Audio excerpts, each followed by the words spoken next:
Good morning. How you doing?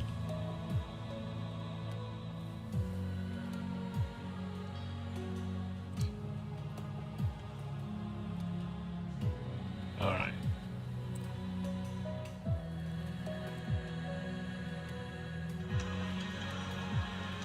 Okay, that sounds all good. Today's going to be a bit shorter of a stream. Just to let you know.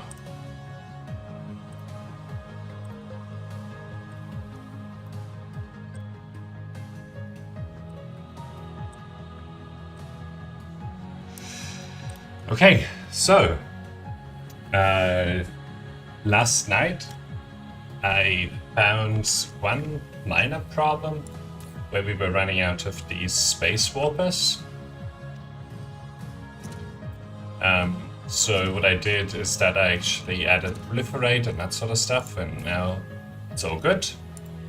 And since then, we've just been rock solid on about 36,000 universe matrix.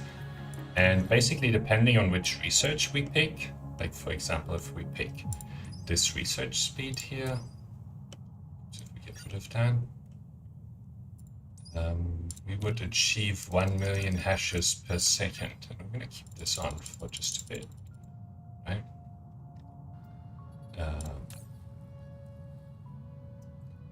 So if we look at this, we're going to be easily achieving 1 million hashes per second using this research because it has a much higher hash production rate compared to the others. But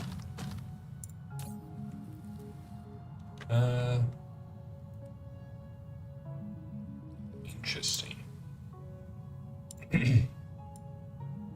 Why don't I help you out here? Little production line, man. There you go.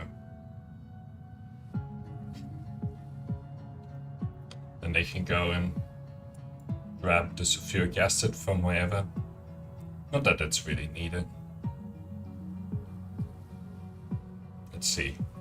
I think it's just delivering. And there you go, you can see it capturing sulfuric acid. But anyway. Okay, so what are we going to do today? Well, we'll just sort of look at our production lines a little bit, reminiscent about how it got us here. We will record like a bit of a video. So, yeah. I mean, it's pretty insane what we have achieved here. I'm very proud of the achievement. Huge amounts of materials. This wouldn't be possible without, you know, some of these new machines, especially the advanced mining machine made this possible. Would never have been able to do it with the basic mining machine. Infinite resources make this possible, so those are some of the things. And of course, the other thing that makes this possible is this Dyson sphere, which produces a terawatt, which is a lot of power to be producing. So yeah, let's go to the research planet, and maybe we can start some of the video production.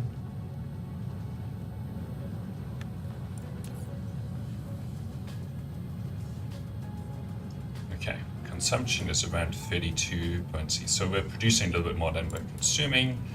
We're producing about 1.29 million hashes. So yeah, I think this is a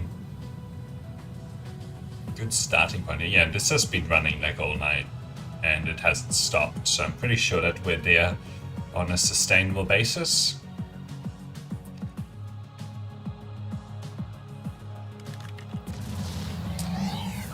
And in the video we can discuss like some of the biggest production lines that were needed.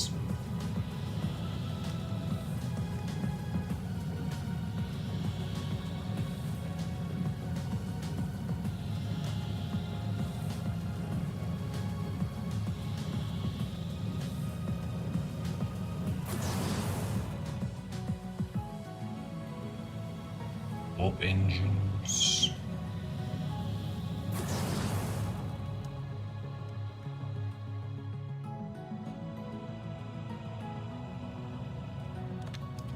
Okay. Alright, let's record like a nice little video. Hello and welcome to this video where we look at the production lines that got us to a sustained rate of about 1.3 million hashes per second. There's more a little bit more in the system, because what you can see here is that we're slightly overproducing the universe matrix right now. But yeah, we are sustainably at 1.28 million hashes per second, and this universe matrix production has been going for a long time like this. Like you can see that it's just been rock solid. So we are there sustainably, and there's no reason why it would stop. So what we're going to do in this video is I'll show you a little bit about some of the things that got us there, some of the nuances, some of the biggest production lines that we had to build. We'll show you things like, we're making we're mining about 117,000 unipolar magnets per minute, with a peak rate of like 150 or even 200,000 being possible. So yeah, kick back, relax. We're gonna go through this and look at it. Now, the first, sort of the end goal, right, or the biggest part of this build, or the most visible one, is like this planet that's producing all the different matrices, right?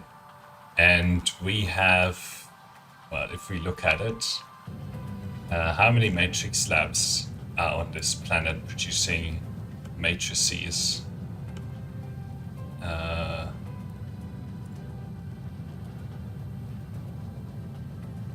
About 27,000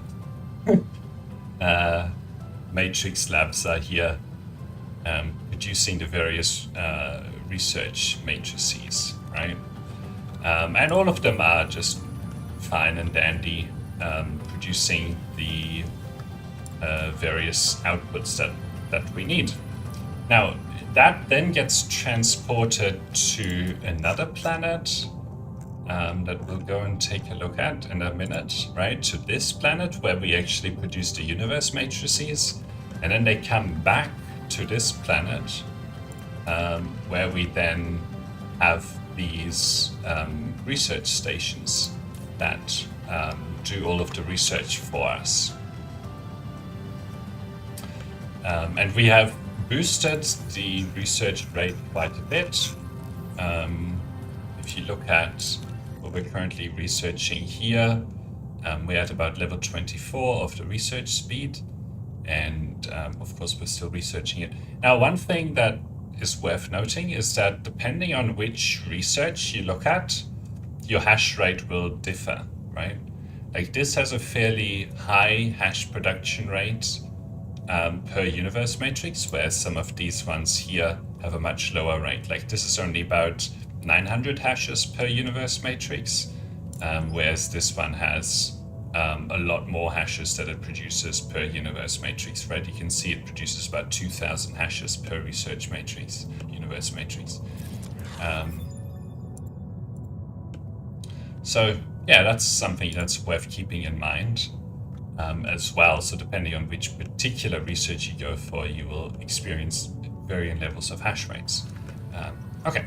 So let's make our way over to where we produce the universe matrix.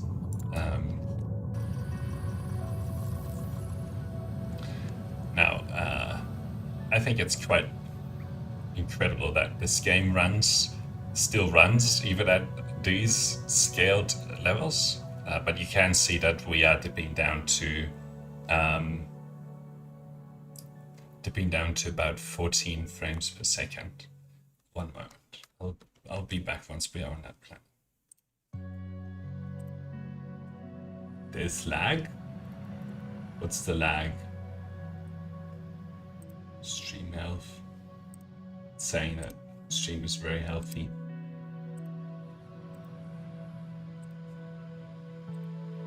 Okay.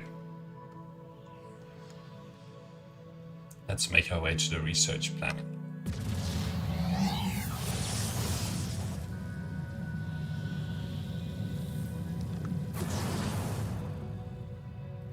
Okay, we have made our way to the research planet, and you can see that this is just wonderfully organized.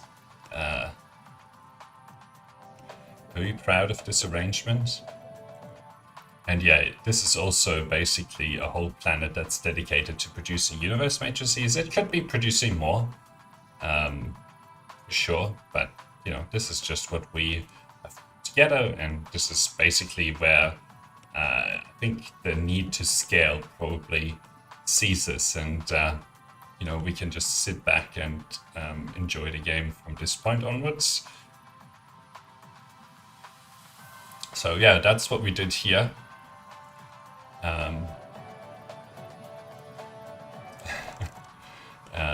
So one of the other things that we can actually look at is that, you know, some of the key research that we've been doing.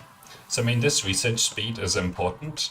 The other one that's really important is this veins utilization, and you can see that we've made it to level 217 of the veins utilization. And we are in fact consuming 0.00% per minor product. Pretty sure we still would consume some ore, but I don't know how much that is. The more interesting one here is that we have a 22.6 times mining speed multiple. So where you can see that sort of come into effect is if we look at, you know, for example, this orbital collector produces 180.8 times the base rate resources. So basically at this point we have unlimited hydrogen. We could never exceed we've connected up a number of the planets that the gas giants. So yeah, so that's really important research.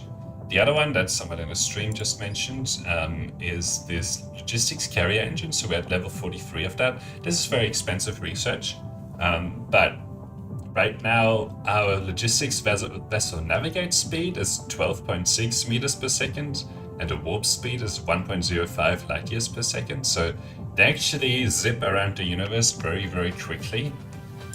So if we look at this,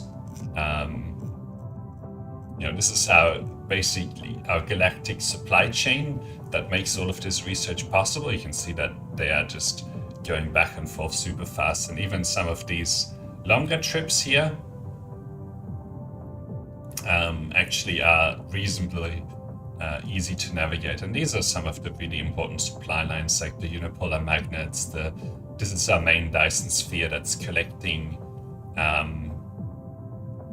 critical photons. So yeah, that's some of the research. And anyway, of course, we've completed all the other basic research, right? The other one that we did here is level 37 of the ray transmission receiving. So we actually have basically 0.284 solar beam energy dissipation. So I mean, there's not much point in doing anything more. What else? We have level 15 of the drive engine. So ourselves, we're going at around 0.7 light years per second. I could do a little bit more of that. This is a very inefficient hashes compared to universe matrices, about what, 300 hashes per universe matrix. We also have about what, 63 construction drones that can fly at a speed of, what is it?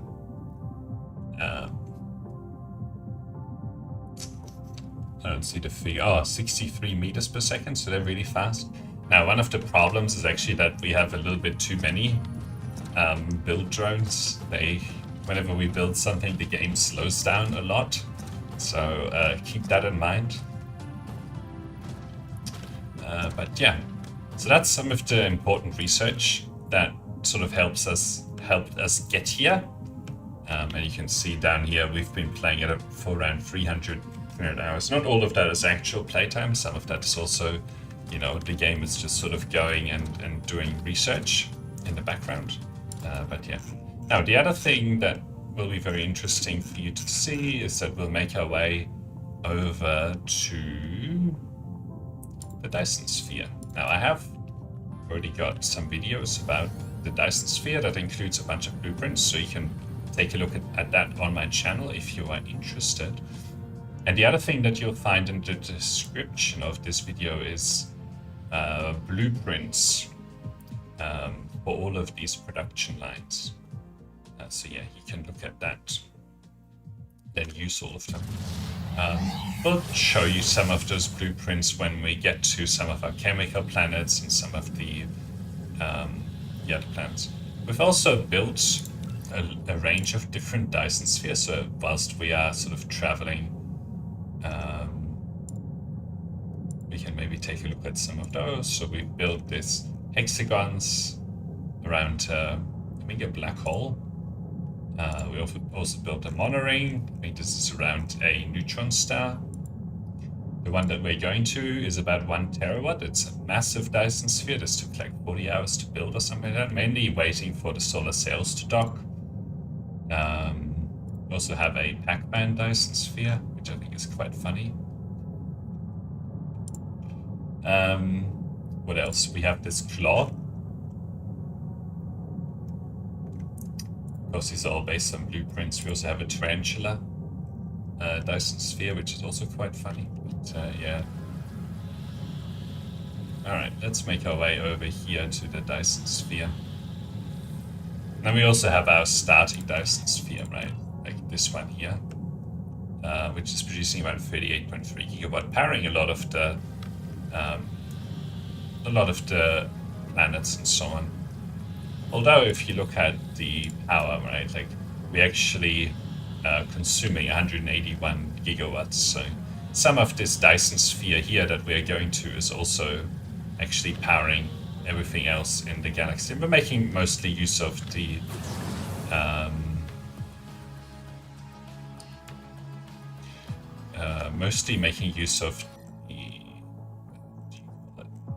artificial stars. Okay, here we go. The other thing that we can do is, whilst we're here, actually turn on the Dyson sphere here. So there you go. That's the Dyson sphere that we built. It's just absolutely massive. Absolutely massive.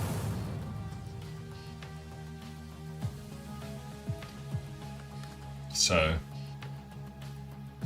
that's the star, and then it's surrounded by all of this stuff, which is quite amazing. Okay, let's get ourselves to that planet.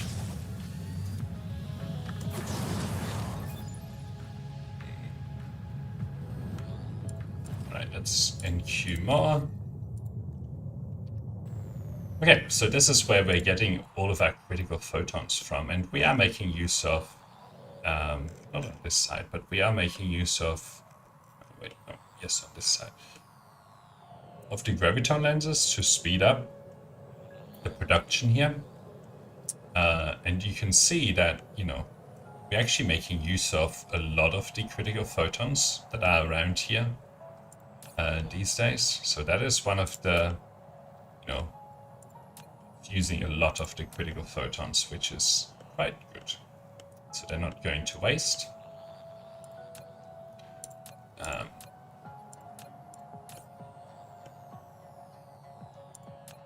So yeah, so we're producing about what? If we look at the critical photons, we're producing about 38,000 of them and consuming about the same amount. It fluctuates up and down, right? And then we're, of course, producing around 40,000 antimatter, consuming around the same number. So, yeah. And of the Dyson sphere, we're actually making use of most of it, 980 gigawatts of the whatever terawatts, 1.07 terawatts. And we have this gravitational lens that's, of course, proliferated. So then they're actually drawing down 480 megawatts each from from the Dyson sphere. So 2 of these actually draw down a gigawatt. So yeah, anyway, if you want to have access to this blueprint, just look for a video on my channel that talks all about it. It gives you access to these blueprints. Okay. Now, what else would be interesting? Okay, so let's look at maybe the research assembly, and that's where we can start to look at some of the... oops, that doesn't look very good, does it?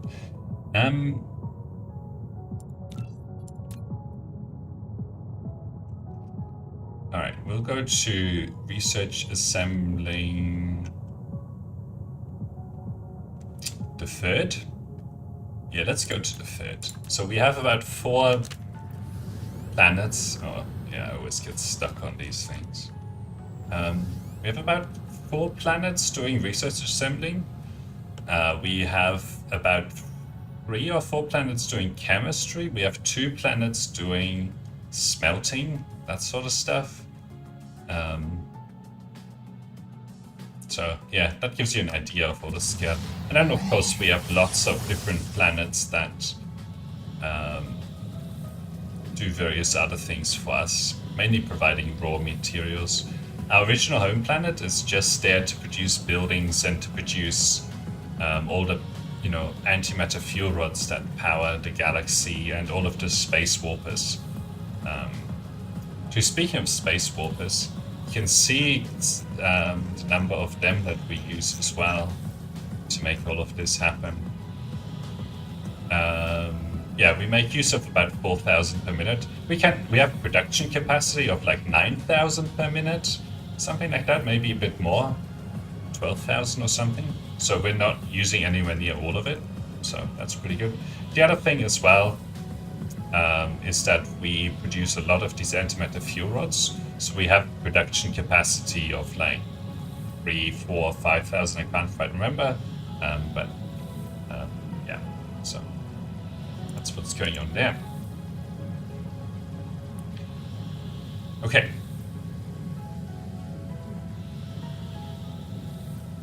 Sometimes it's lower, sometimes it's higher. It just sort of depends on which production line happens to be running and which one isn't. It's not really that concerning. Okay, we'll be back once we are arrived on the planet.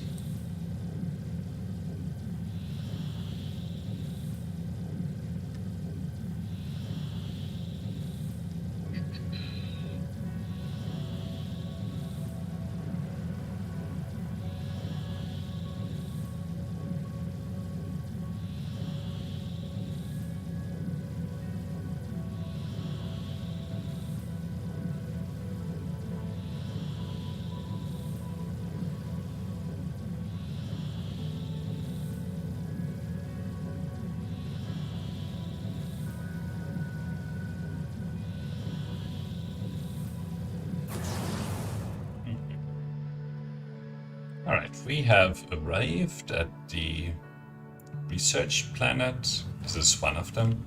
This particular one happens to be focused on a combination of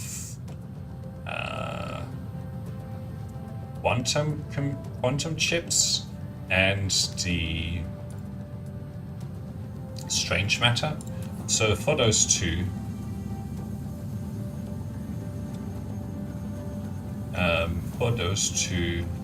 we are producing about 12,000 quantum chips per minute, and then we are producing about 12,000 graviton lenses as well per minute, which requires around 10,000 strange matter and 13,000 particle containers. We can produce a lot more particle containers, so I'm not concerned about this, but yeah. Question in the chat, Lordis51. Hey, how do you design your Dyson sphere? So a weird shape. Well, the secret of it is that we just use blueprints. There's a website that makes a range of blueprints available, and then we just paste these blueprints into here, and then they come up, and you just have to throw all the materials at it. So this is the claw, this is the Dyson, basic Dyson sphere. This is, I mean, this one we designed ourselves, and you can tell because it's a bit messy, but anyway. Okay. So yeah, in the description you'll find all of these blueprints here that produce the various production lines that we have, and this is basically everything that you need to be able to put together. Some of the production lines that we did the most of, we did a lot of strange matter production lines. They span around the planet a number of times. We did a lot of carbon nanotube production lines, a lot of processors as well. If we look at the processor production, we are making about 66,000 processors per minute, and that takes around 265,000 high purity silicon, which takes about 500,000 silicon ore per minute. So you can see how those numbers sort of go up. So yeah, so that's some of the assembling. We usually color our planets green. And in terms of the number of planets that we have doing research assembling, so there's the third, there's the fourth here, and then we have two more in this system as well. So this is our original research assembling planet, and this is the second research assembling planet. You can see these are very popular for our logistics vessels. So yeah, I don't think that we'll go and visit all of these. They're all very similar. They just have a bunch of production lines. And we typically like use sort of the middle two lanes first, and then we use some of the side lanes as well.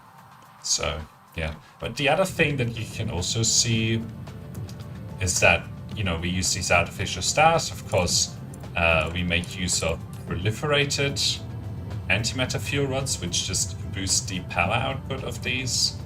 And on this particular planet, we're using a generation capacity of around 22 gigawatts. On some of our smelting planets, the one we'll go visit, we're using about 24 gigawatts, maybe even more. On the research planet, we're also using something like that. So it's quite a lot of power that is being drawn down on these various planets. Our autosaves also take quite a bit of time these days. The other thing that we have is we have very highly scaled foundation production. There's also a video on my channel if you want to take a look at that. But basically, I could pave over half a planet, and the foundation production would keep up with me and keep supplying me with more and more and more and more foundations to put down, which I think is a really good place to be in. Okay.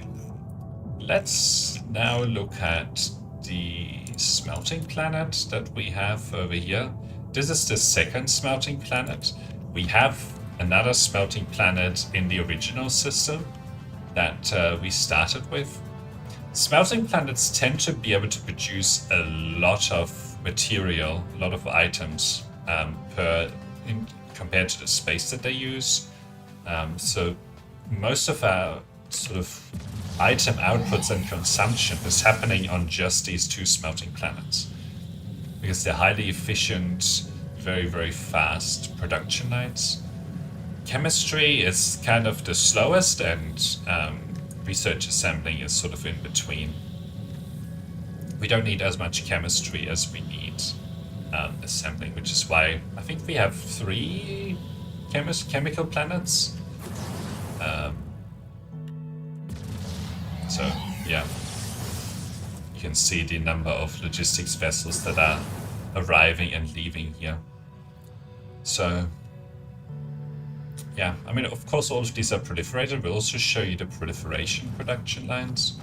But yeah, this is basically what our smelting planet looks like. It's just a huge number of smelting production lines that we put down. I don't really have like a very ordered or neat approach. I just try to have 3 next to each other and then just sort of go around the planet and put down more and more and more of these production lines until the planet is full. You can see that this planet is almost full, so if we wanted to scale any more, we would probably have to start a whole other smelting planet. Yeah, again, you can find all of these smelting blueprints in the universe matrix. These high purity silicon and titanium production lines are a little bit slower than, for example, the copper, the diamond, and so on, because they essentially are a 2-for-1. So you get about half the output from these compared to maybe the iron ingot or that sort of stuff. Magnets also a little bit less space efficient because they take longer. But yeah, and you also need just a huge amount of high purity silicon. Like you can see that, I think I showed you before, we're using about 250,000 high purity silicon. We're producing that amount. And that is much of what this planet actually is used for, is high purity silicon. So see that we have a lot of these production lines. And then the other one that we have a lot of here is titanium as well, and a bit of copper too. Okay, now the other thing that you want to think about is that you want a lot of the materials that you need on one of these smelting planets to be as close to it as possible, because they make use of a lot of input materials, and you don't want to have long supply chains delivering materials to them. So usually I try to have a local planet that supplies most of the raw materials that go into the smelting, and I'll show you how that happens on this planet here as an example. Okay, so this one mainly mines silicon. So that's one of the big materials that gets mined here. Now you can see that this is able to produce about 73,000 items per minute, which is quite a lot. Then we have basically hooked up all 114 of the silicon ore. We've also done all of the iron, all the copper. I believe we've also done all the titanium on here. And then we have like extremely fast drones. And then we also have a bunch of these logistics station that sort of locally demand it and then make it available remotely. You can't really do this with just one at this scale. You need like a lot of them, because otherwise it's just really hard to keep up with the production rate and have enough materials available for collection for these various logistics vessels. So, you can see that there's still some spare capacity in terms of the materials on this planet, but not a lot either. There's a lot of iron ore that's available, so that's really good. And yeah, then of course we use these artificial stars, and these use about 800-900 megawatts of power when they're fully operational.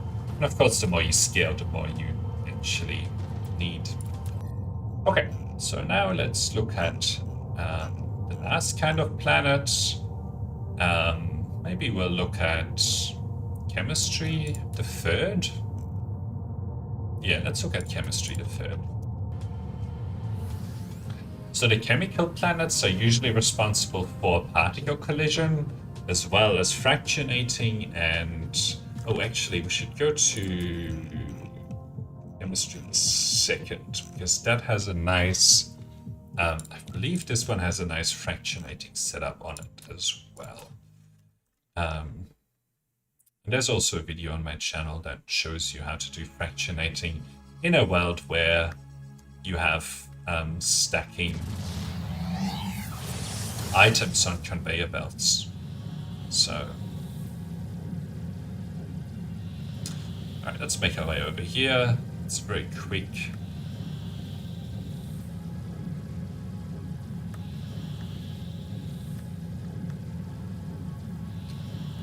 The other thing that you want to do is keep your various planets that are heavily producing close to each other.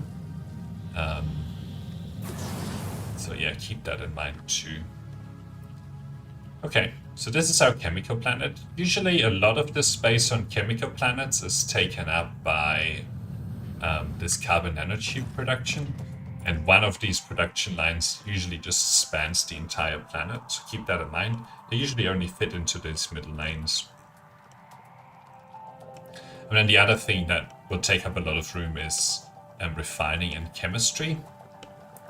I think I was actually wrong. There's a fractionating setup. But anyway, if you want to see how to do fractionating on a a hugely scaled way, where basically your fractionators are something like 8 times as efficient as they usually are, there's a video on my channel that you can look for.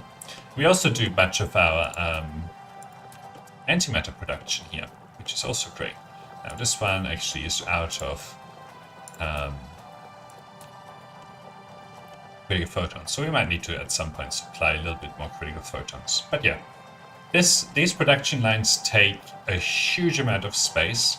So usually you probably want to expect to have to construct a number of these planets that produce your various chemistry. In this case, a lot of the chemical stuff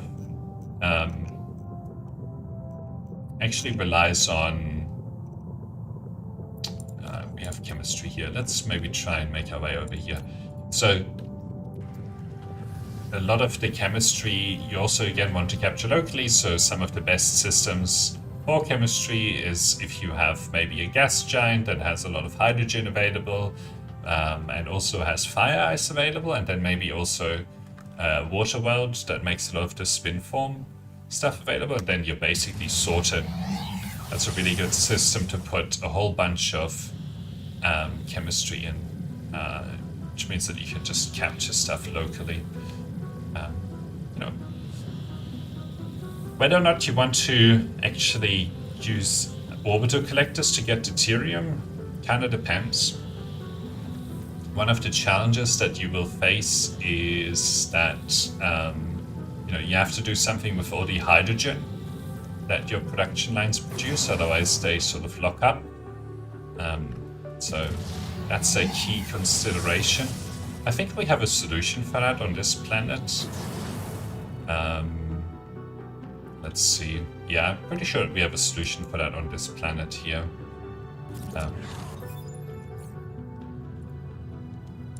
Basically, what we do to make sure that the hydrogen is always sort of moved off this planet is that we just proactively supply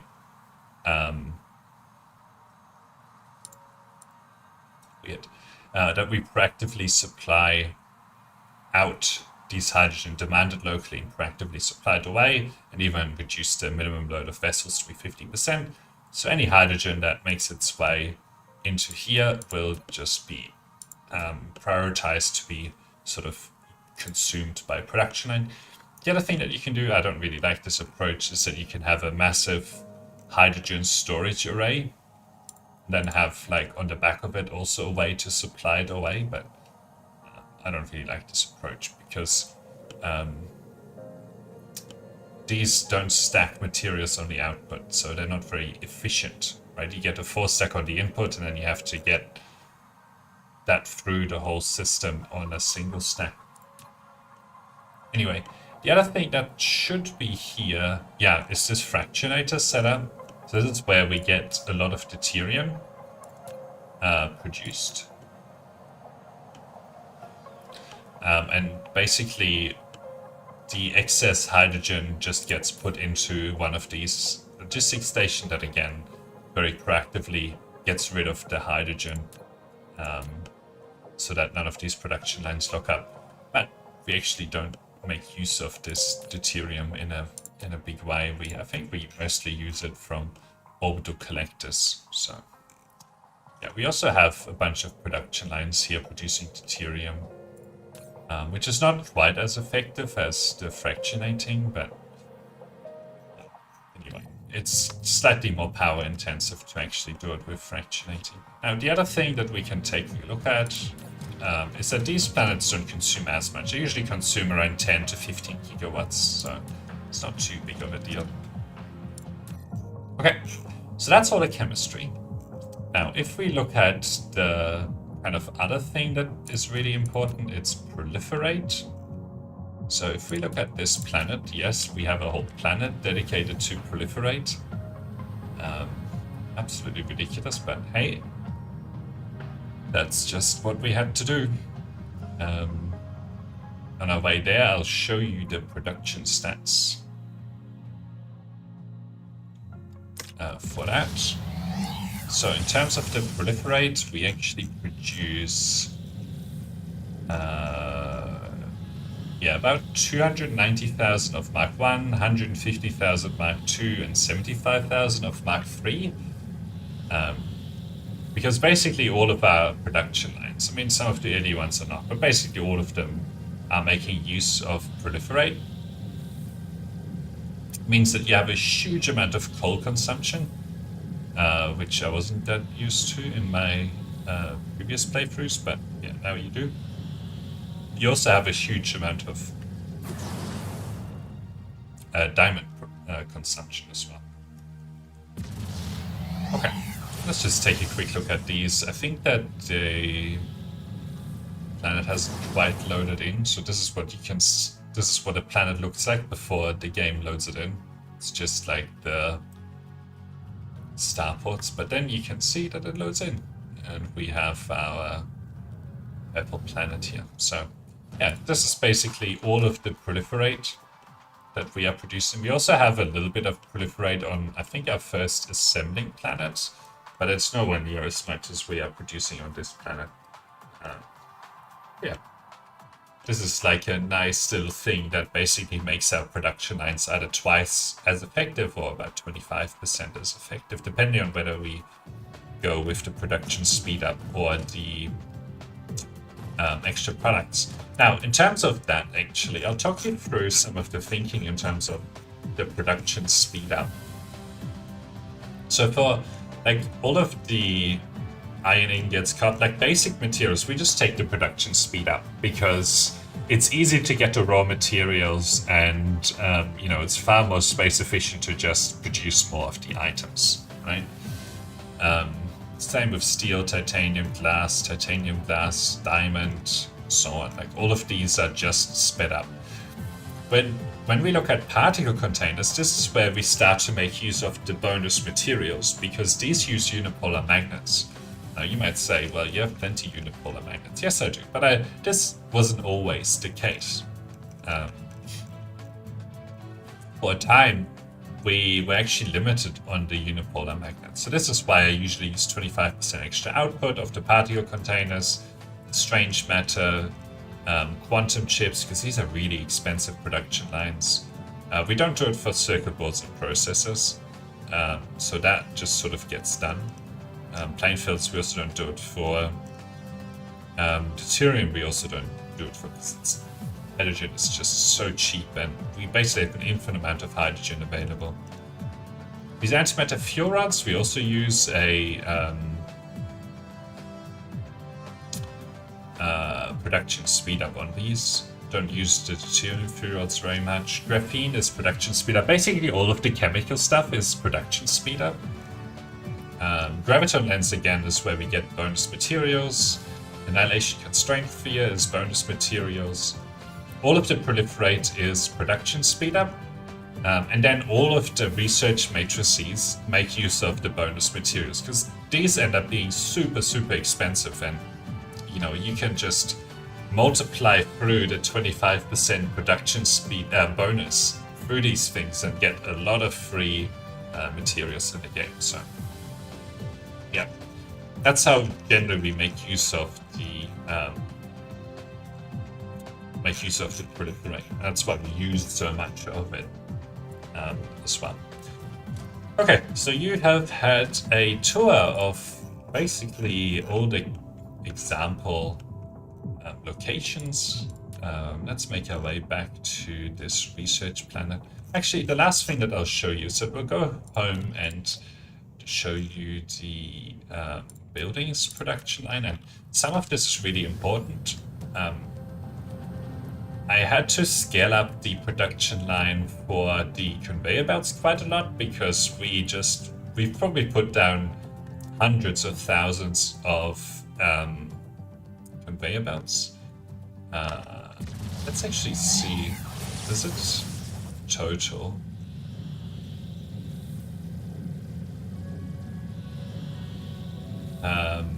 So yeah, we've used 50,000 assembling machines, or we've constructed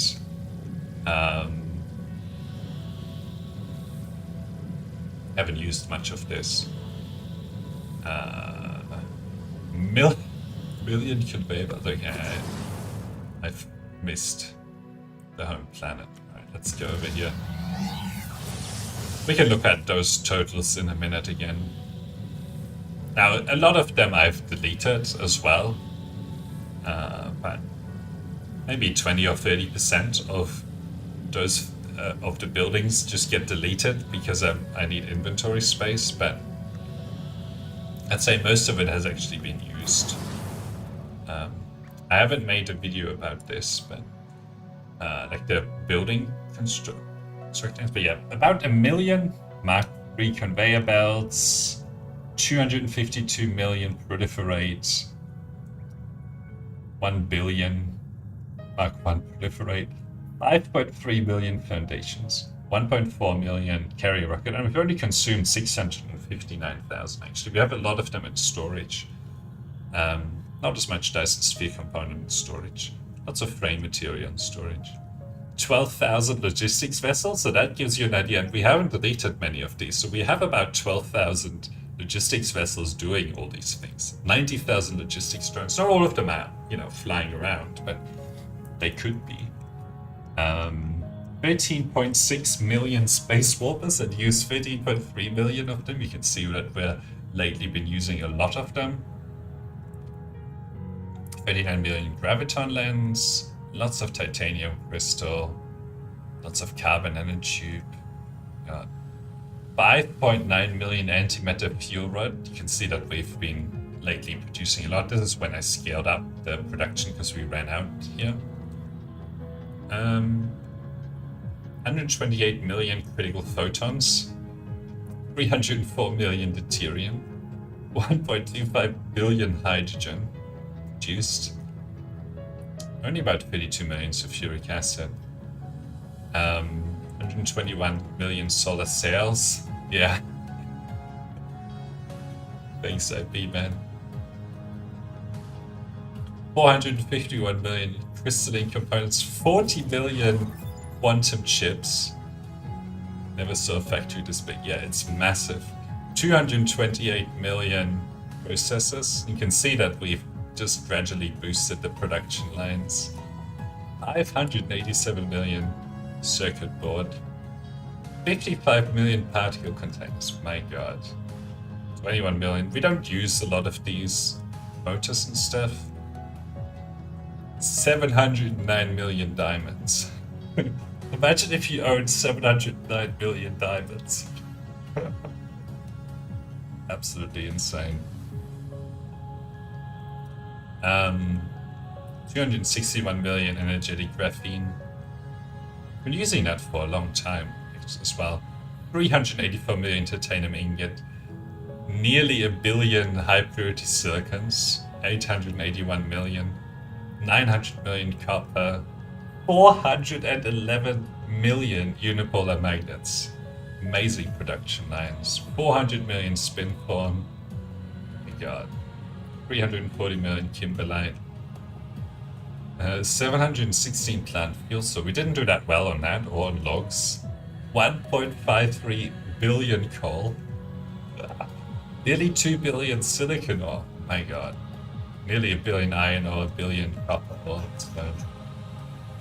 And we've produced about 113 million universe matrices.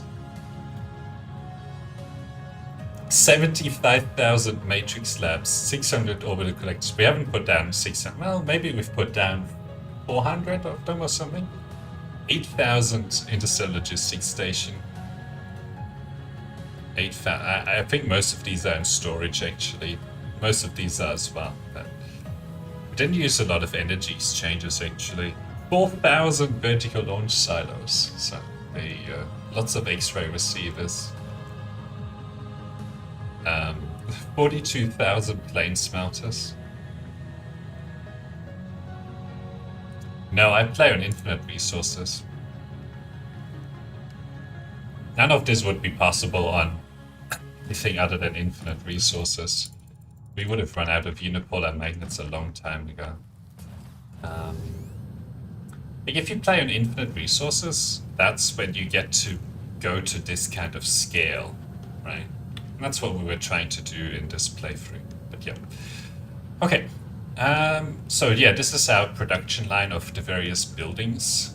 So you can see that we actually have a lot of conveyor belt production lines. The one that we actually had a lot of trouble with was the research matrix, or the research labs. I don't know where they are. The particle colliders was also way too slow. So I would boost that next time. And then the plane smelters were fine. They were easy to deal with. The assemblers, they were a challenge too. Like we ran out at one stage. So yeah.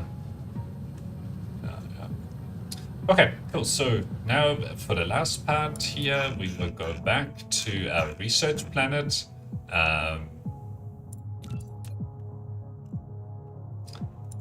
So, oops, did that actually take? No.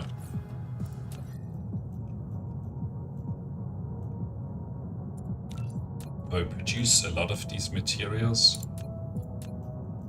The other thing, IP man, that you might be quite interested in is that we have level 217 of veins utilization.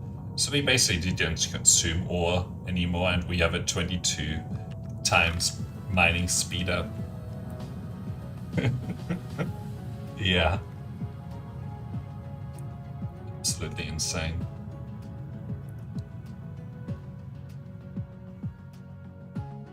We probably have colonized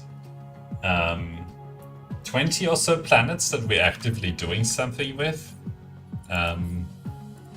And then, of course, we also have the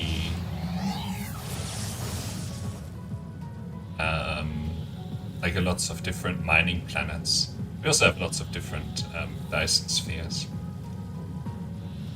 And we have scaled up our energy circuits so that even during warping, we don't use any power. In fact, we would actually recharge during warping.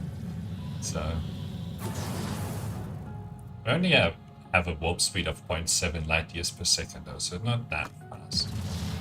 But yeah, so for the last part of this, yeah, we only get about 13 frames per second, so.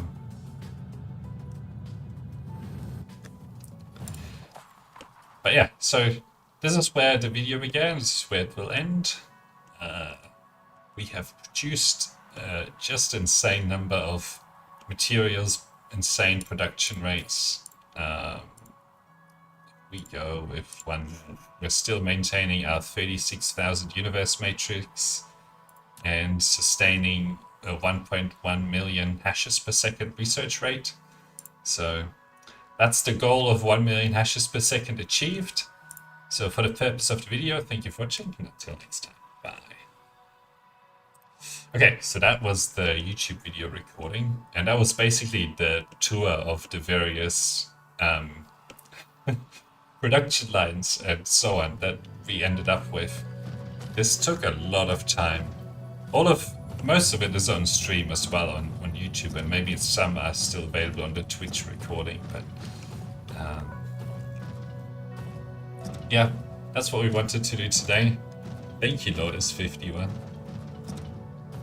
And I think for now, we'll probably start focusing on a few other games for a little while.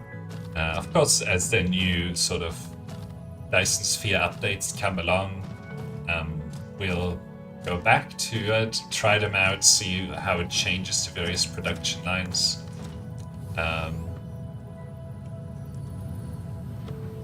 But yeah. Can you link my YouTube? Yes, I can.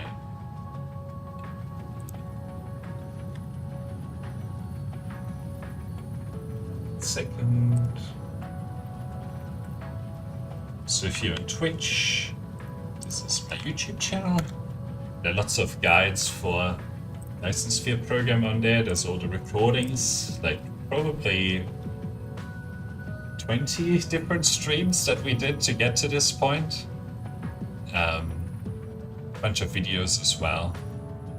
Let's just orbit for a little bit. Thank you for the follow. So yeah, this has been quite a journey, quite a lot of fun, and I'm sure we'll get back to Dyson Sphere. There's a lot of stuff that they're planning to do that I'm pretty excited for as well. Lots of ideas about what they could do, so yeah. Yeah. It is pretty insane, the number of... There are 27,000 research labs on this planet. Can you believe that? 27,000.